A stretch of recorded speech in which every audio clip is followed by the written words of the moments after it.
In 2003, Liverpool was named European Capital of Culture for 2008. In doing this, it fought off competition from other UK cities such as Birmingham, Newcastle, Cardiff and Oxford. For this successful bid, Liverpool City Council and local businessmen spent a total of over £14 million. It is expected that the city will receive unprecedented levels of tourism as a result of the award. On top of this, unemployment figures are set to fall, with over 15,000 new jobs created throughout the city. Making Liverpool Capital of Culture is its music, its sport, its creativity, maritime heritage and the people of Liverpool themselves. To find out more, we visited the O8 building and talked with Mike Dorn. He's the Chief Executive of the Liverpool Culture Company. To be capital of culture is, well, culture to start with is a phrase that, you know, you speak to anyone in the street and ask them what culture means and you'll come up with a different answer everyone you ask.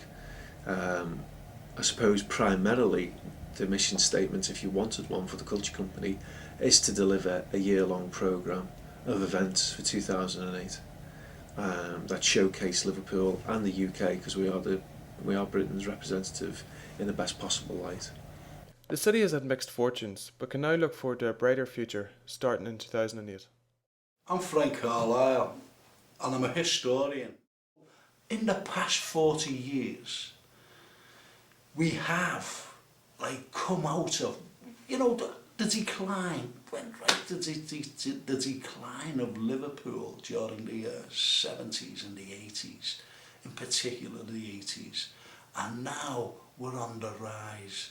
So we have an ups and we have a downs, but right now, right this moment in time, with the World Heritage Sites and also the European Capital of Culture 208, we are getting there, finally getting there.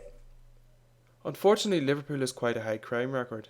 This has led to many leaving the city, especially in areas like Garston, Toxteth, Kensington and, as you see here, Edge Hill. One of the the double-edged sword of bidding for capital of culture was the amount of exposure it got and the amount of focus that was put on the economic benefits of being a European capital of culture. And once those figures came out, I think it was something like an extra 1.7 million visitors, and over the 10-year life cycle of the bid and being the build up to capital of culture and the post, they were saying, you'd have 14,000 new jobs. But European capital of culture is not a magic wand, and we've tried to say it's been quite a difficult job to limit people's expectations of what being European capital is going to do, because it isn't a magic wand to solve the social and economic problems that have afflicted the city for the last 30 years. You can't turn around long-term unemployment, long-term poor housing, long-term poor health with an award where you put on a year's worth of festivals and events. Liverpool is currently Europe's biggest building site, with many areas under construction. The city is now a more attractive place to invest in, and you can see that by the amount of development. Paradise Street, the Liverpool One development, £1 billion investment by the private sector. That hasn't happened in Liverpool. That hasn't happened full stop. That's never been done before. It's usually been state sponsored or local government sponsored. That's purely private money.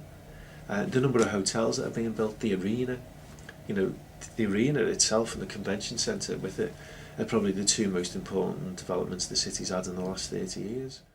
Liverpool is starting to come on the up, so they're coming back to the roots, and I'm very, very proud of this, because I've actually been selected, shall I say, to write about this particular Paradise project, and believe you me, the history surrounding this new regeneration of the city centre is absolutely phenomenal.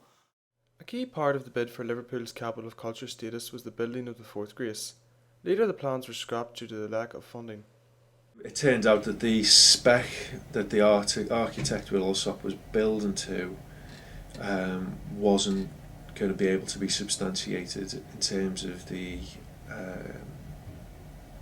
percentage of, there's going to be a dual purpose, there's going to be like a residential element to the thing, and it didn't stack up the figures financially on a commercial basis, so they pulled the project.